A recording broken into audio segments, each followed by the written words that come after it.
आपण golden rules of classification of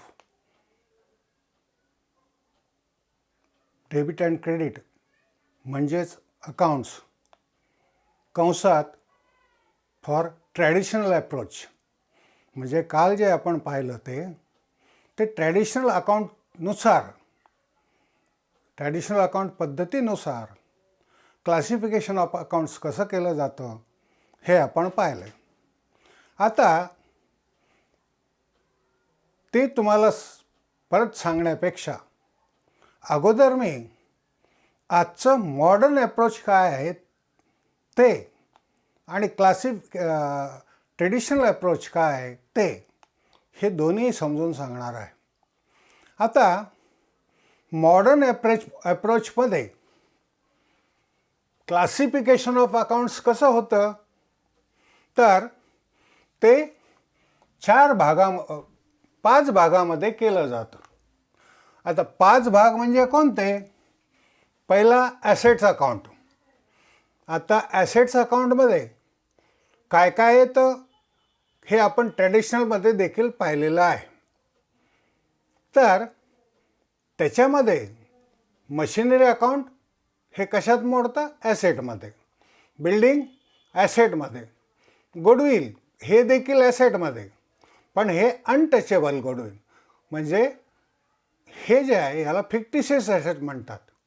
आणि चौथं आहे फर्निचर अकाउंट. म्हणजे क्लासिफिकेशन अकाउंट करत असताना ह्या 5 भागामध्ये अगोदर त्याचं क्लासिफिकेशन केलं जातं. तर दुसरं काय आहे? लायबिलिटीज. ॲसेट्स म्हणजे तुमची जिंदगी किंवा अस्थी झाली. अस्थी म्हणजे इस्टेट किंवा तुमचे ॲसेट्स हे झाले. तर लायबिलिटी म्हणजे काय? तर तुमची देणी. तुमची देणी कोणकोणत्या प्रकारामध्ये मोडतात? एक तर क्रेडिटर्स, त्याचं अकाउंट ठेवलं जातं क्रेडिटर अकाउंट. दुसरं बँक ओव्हरड्राफ्ट अकाउंट. हे देखील बँक ओव्हरड्राफ्ट म्हणजे काय? तर बँकेने तुम्हाला CC करता, करंट अकाउंट करता काही मर्यादा तुमच्या ठरलेल्या रकमेपेक्षा जास्त दिली जाते. तर त्याला जे म्हणतात तर ती मर्यादा त्याच्याही पेक्षा जास्त किंवा तुमच्या बँक अकाउंटमध्ये असलेल्या रकमेपेक्षाही जास्त जी रक्कम असते तिला म्हणतात ओव्हरड्राफ्ट. उदाहरणार्थ तुमचा 1 लाख रुपये बॅलन्स आहे, पण तुम्ही 1.5 लाखाचा चेक काढला तर तुम्हाला ऑलरेडी ते बँकेने 60,000 रुपयाचं ओव्हरड्राफ्ट मंजूर केलेलं असतं. त्याच्यामुळं तो 1.5 लाखाचा चेक डिसऑनर न होता तो बँकेत वटला जातो. आता त्याच्यानंतर तिसरी लायबिलिटी काय आहे? Bank loan. तुम्ही जे बँकेकडून कर्ज घेता तर ते कर्ज ही देखील तुमची लायबिलिटी असते. आणि चौथं आउटस्टँडिंग एक्सपेन्सेस. आउटस्टँडिंग म्हणजे देणे असलेला खर्च हे देखील तुमच्या लायबिलिटीजमध्ये मोडतं. मग त्याचं देखील अकाउंट ठेवलं जातं.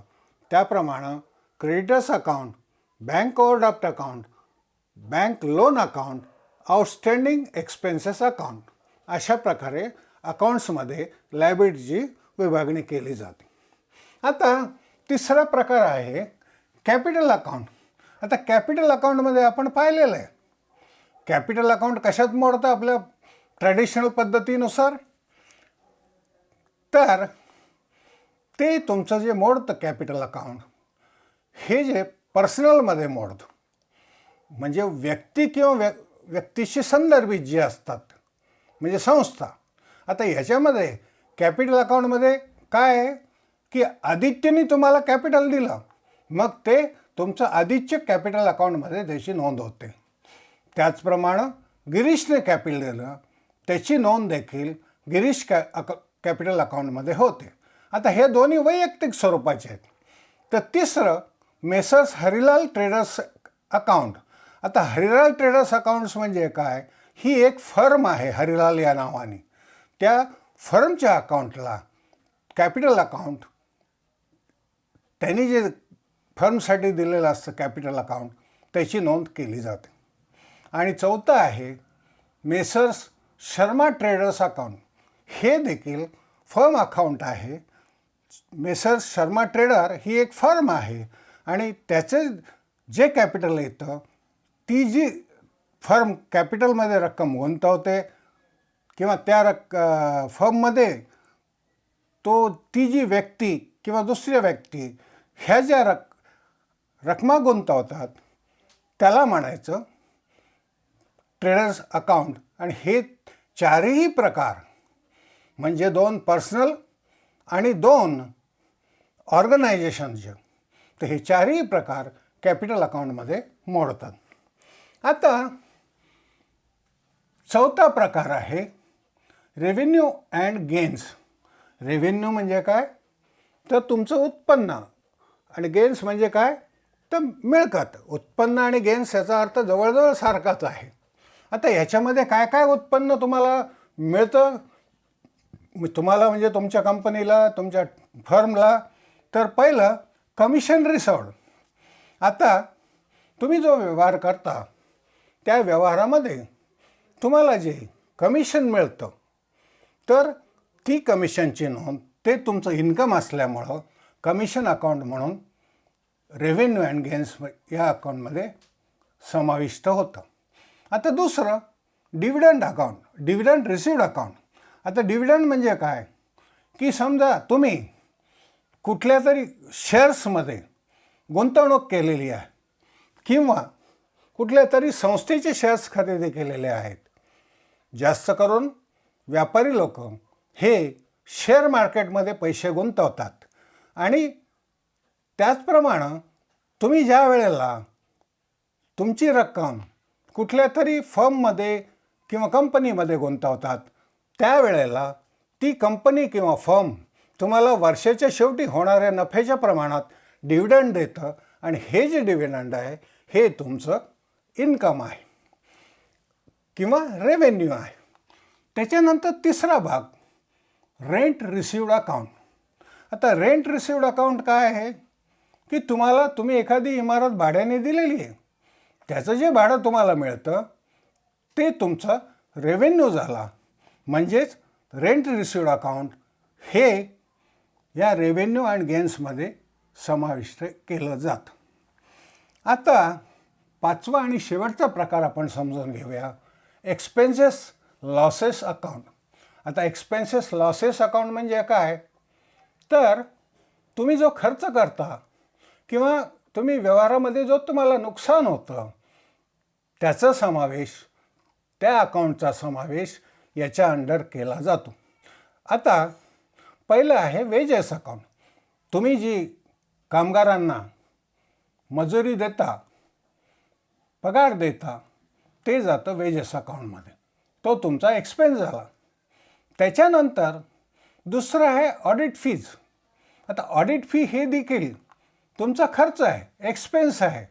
कारण ऑडिटरकडनं तुम्ही ऑडिट करून घेतल्यानंतर तो काय फुकट करणार नाही, तर त्याची काहीतरी फी ठरलेली असते आणि ती फी ही तुमच्या एक्सपेन्स अकाउंटला नोंदवली जाते. आता तिसरा प्रकार लॉस बाय फायर. आता लॉस बाय फायर म्हणजे काय? की तुमचं वस्तूचं नुकसान जर आगीमुळं झालं असेल तर त्याला तुम्ही लॉस बाय फायर असं म्हणतात. आणि चौथा प्रकार प्रिंटिंग अँड स्टेशनरी. आता चौथा प्रकार आहे प्रिंटिंग आणि स्टेशनरी. तर प्रिंटिंग अँड स्टेशनरी म्हणजे काय? तुमच्या फर्म किंवा कंपनीकरता जी वर्षभरासाठी स्टेशनरी लागते किंवा तुम्ही जी विविध प्रकारची छपाई करून घेता त्याचा खर्च एक्सपेन्स अँड लॉसेस या अकाउंटमध्ये घेतला जातो. अशा रीतीनं मॉडर्न क्लासिफिकेशन हे जे आहे हे या 5 गोष्टीवर आधारित आहे. पहिली गोष्ट कोणती? Assets account. म्हणजे एखादं ट्रान्झॅक्शन किंवा एखादी गोष्ट हे ॲसेट आहे काय आहे त्याच्यावरनं. त्याच्यानंतर त्याच्यातला काही भाग लायबिलिटीज असतात, म्हणजे काही तुमच्या लायबिलिटीज असतात, कॅपिटल असतं, रेव्हेन्यू अँड गेन्स असतात आणि एक्सपेन्स अँड लॉसेस असतात. आता हे मॉडर्न अप्रोचनुसार अकाउंटिंग जे आहे ते या 5 प्रकारच्या विभागणीवरनं केलं जातं. आता काल आपण जो प्रकार घेतलेला होता म्हणजे ट्रेडिशनल अकाउंटचा, त्याची विभागणी कशी होती? पर्सनल अकाउंट, त्याच्याखाली कोणकोणत्या व्यक्ती वगैरे काय येतात त्यांचा समावेश. दुसरं रिअल अकाउंट, त्याच्यामध्ये कोणकोणत्या ॲसेट्स येतात, त्या फिक्टिशियस असो किंवा नियमित ॲसेट असो त्याचा समावेश. आणि तिसरं नॉमिनल अकाउंट. नॉमिनल अकाउंटमध्ये एक्सपेन्सेस अँड लॉसेस आणि इन्कम अँड गेन्स याचा समावेश झाला, त्याला म्हणायचं ट्रेडिशनल अकाउंट. पण मॉडर्न अकाउंट हे या 5 गोष्टीवर आधारित आहे. आता या 5 गोष्टीवर ज्या वेळेला ते आधारित आहे त्याच्यासाठी काही हे जे आहे त्यासाठी आपण ह्या चार्टमध्ये काही गोष्टी नमूद केलेल्या आहेत त्या आपण पाहून घेऊया. In the given chart different types of accounts have been summarised. म्हणजे खाली दिलेल्या चार्टमध्ये वेगवेगळ्या प्रकारच्या अकाउंटची विभागणी आपण करतो. आता पहिलं काय आहे की all accounts are divided into the category. म्हणजे काय? सगळे अकाउंट्स हे तुम्हाला कॅटेगरीमध्ये करायचे. कॅटेगरी म्हणजे काय? ही कॅटेगरी ते ॲसेट आहे का लायबिलिटी आहे, कॅपिटल आहे का रेव्हेन्यू आहे अँड गेन्स आहे किंवा एक्सपेन्स ऑर लॉसेस आहे, ही झाली कॅटेगरी. आता ह्या कॅटेगरीनुसार प्रत्येक ट्रान्झॅक्शनची नोंद केली जाते. आता या ट्रान्झॅक्शनचे प्रकार मी तुम्हाला वाचून दाखवले. याच्यात देखील आपण तेच म्हटलेलं आहे की 5 प्रकार आहेत: assets, liabilities, capital, expense and losses आणि रेव्हेन्यू अँड गेन्स. आता या 5 पद्धतीवरच हे मॉडर्न अकाउंट आधारित आहे. आता याचे मूळ नियम काय? मूळ नियम काय? Two fundamental rules to be followed to record the change in the assets, change in the accounts. आता हे जे आहे चेंज इन द अकाउंट्स संदर्भात नोंद करण्यासाठी काही फंडामेंटल म्हणजे काय की पायाभूत किंवा मूलतः असलेले रूल की ज्याच्यावर हे सगळे अकाउंटिंग डिपेंड आहेत. आता त्याच्यातला पहिला फंडामेंटल म्हणजे पाया किंवा रूल्स काय आहे तर एक, for recording changes in the assets, expenses and losses. पहिला नियम आहे की ॲसेट्स, एक्सपेन्सेस, लॉसेसमध्ये झालेल्या बदलाची नोंद करणे. आता ही नोंद कशी आहे तर पहिल्यांदा increase in the asset is debited and decrease in the asset is credited. आता याच्यामध्ये काय म्हटलेलं आहे त्याने? Increase in the asset is debited आणि decrease in the asset is credited. आता ह्या फंडामेंटल रूल पाहत असताना, तो नियम पाहताना देखील तुम्ही हे डेबिट का केलं जातं आणि क्रेडिट का केलं जातं याचा देखील अभ्यास करून मगच ट्रान्झॅक्शन सोडवा किंवा उदाहरण सोडवा. आता increase in asset is debited का बरं करता हो डेबिट तुम्ही? कारण ॲसेट्सला प्रत्येक वेळेला ॲसेट अकाउंट हे डेबिट अकाउंट असतं. तर डेबिट अकाउंट असल्यामुळे त्याच्यात जर काही वाढ झाली तर ती तुम्ही डेबिटमध्ये इन्क्रीज इन द ॲसेट म्हणून दाखवणार. आणि जर ह्याच्या विरुद्ध झालं म्हणजे काय की डिक्रीज इन द ॲसेट, जर तुमच्या ॲसेट्समध्ये जर घट झाली तर ती तुम्ही क्रेडिट करता. कारण काय की तुमचा डेबिट बॅलन्स असो 5,000 रुपयाची तुमची ॲसेट आहे आणि 1,000 रुपयाची ॲसेट तुम्ही विकली किंवा कोणाला दिली तर तुमचे टोटल ॲसेट्स कमी झाले की नाही? मग कमी झाले त्याला काय करणार? मूळ ॲसेटला डेबिट बॅलन्स असतो, कमी झालेल्याला तुम्ही क्रेडिट करणार. आता त्याच्यातला दुसरा भाग, increase in the expenses and losses is debited and decrease in the expense and losses is credited. आता हा फंडामेंटल रूल काय सांगतो तुम्हाला? Increase in the expenses losses is debited. आता एक्सपेन्सेस लॉसेस याचा बॅलन्स काय असतो? नेहमी डेबिट साईडला असतो. त्याच्यामुळे त्याच्यामध्ये जर वाढ झाली तर त्या अकाउंटला तुम्हाला डेबिट द्यावं लागतं, आणि त्याच्यामध्ये जर घट झाली तर तुम्ही त्या एक्सपेन्समधनं ती रक्कम एखादी वजा करता. आता कशी वजा करता, काय वजा करता, हे तुम्ही पुढं जे आपण उदाहरणं पाहू त्याच्यात समजेल. पण बऱ्याच वेळा एक्सपेन्सेस अँड लॉसेस हे जे असतात याच्यामध्ये घट होते, आणि अशा वेळेला ते क्रेडिट केले जातात, त्या अकाउंटला क्रेडिट केले जातात. आता दुसरा फंडामेंटल रूल काय आहे? For recording changes in the liabilities and capital revenue and gain. म्हणजे लायबिलिटी म्हणजे तुमच्या देण्यामध्ये, भांडवलामध्ये आणि उत्पन्नामध्ये जे बदल होतात त्याच्यासाठी नियम खालीलप्रमाणे आहेत. तर पहिला नियम काय आहे? Increase in the liability. आता इन्क्रीज इन द लायबिलिटी म्हणजे काय? लायबिलिटी कोणत्या साईडला येते? क्रेडिट साईडला. मग त्याच्यामध्ये वाढ झाली तर तुम्ही ती रक्कम कुठं टाकणार? ती तुम्ही लायबिलिटीमध्ये ॲड करणार. म्हणजे increase in the liability is credited. आणि डिक्रीज झाली तर decrease in the liability is debited. म्हणजे ती जर डिक्रीज झाली तर तुमची लायबिलिटी म्हणजे तुमचं देणं कमी झालं, आणि तुमचं देणं कमी झालं म्हणजे पर्यायाने तुम्ही काय करणार? त्या देण्यामधनं ती रक्कम वजा करणार. त्याच्यानंतर दुसरा रूल आहे, increase in the capital is credited and decrease in the capital is debited. आता इन्क्रीज इन द कॅपिटल म्हणजे मी तुम्हाला सांगितलं, भांडवलामध्ये जर तुमच्या कॅपिटलमध्ये जर वाढ झाली तर ती कॅपिटल अकाउंटच्या क्रेडिट साईडमध्ये दाखवायची असते, म्हणजे त्याच्यात ती वाढवायची असते. आणि जर डिक्रीज झाली तर लायबिलिटी साईडमध्ये कॅपिटल असतं ते, तर त्या कॅपिटलमधनं डिक्रीज इन द कॅपिटल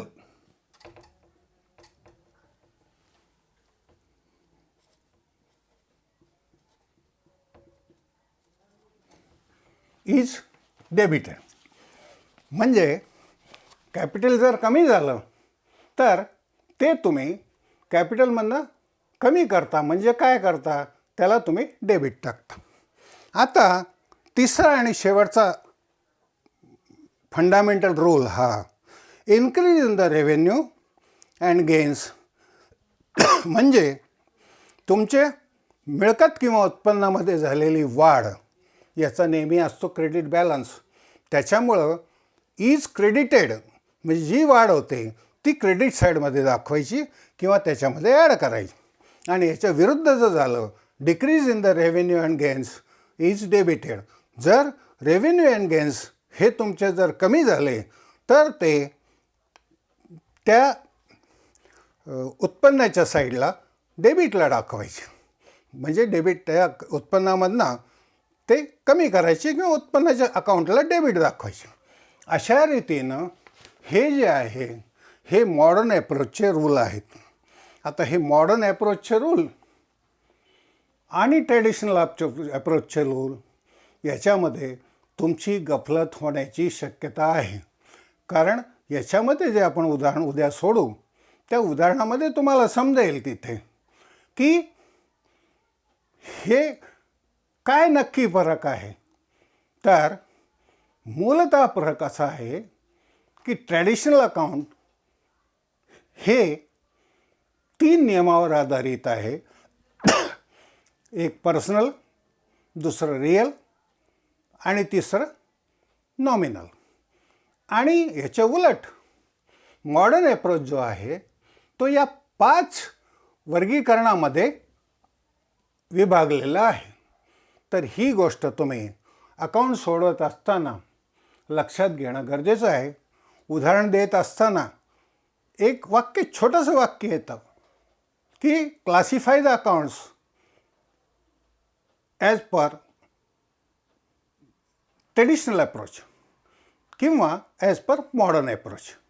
आता ट्रेडिशनल अप्रोच हे उदाहरण सोडवत असताना तुम्ही तेवढं वाचायचं कधी कधी विसरून जाता. म्हणून मी नेहमी सांगतो की प्रत्येक उदाहरण सोडवत असताना कॉमा, त्याचं वाक्य, त्याचं शेवट, ह्या सगळ्या गोष्टी पाहणं गरजेचं आहे, ज्याच्यामुळं तुम्हाला उदाहरण सोडवणं हे जास्त सोयीस्कर होईल. आता आज आपण हे फंडामेंटल्स हे जे आहे आपलं तुमचं modern approach account, classification account, हे आपण पाहिलेलं आहे. आता उद्याच्या ह्याच्यामध्ये व्हिडिओमध्ये आपण याच्यावरचं एक उदाहरण घेऊया, म्हणजे जेणेकरून तुम्हाला समजायला सोपं होईल. मला असं वाटतं हा व्हिडिओ तुम्हाला कळालेला असेल, तर त्याला तुम्ही लाईक करा, सबस्क्राईब करा आणि तुमच्या मित्रांना देखील पाठवा, एवढं मी सांगतो.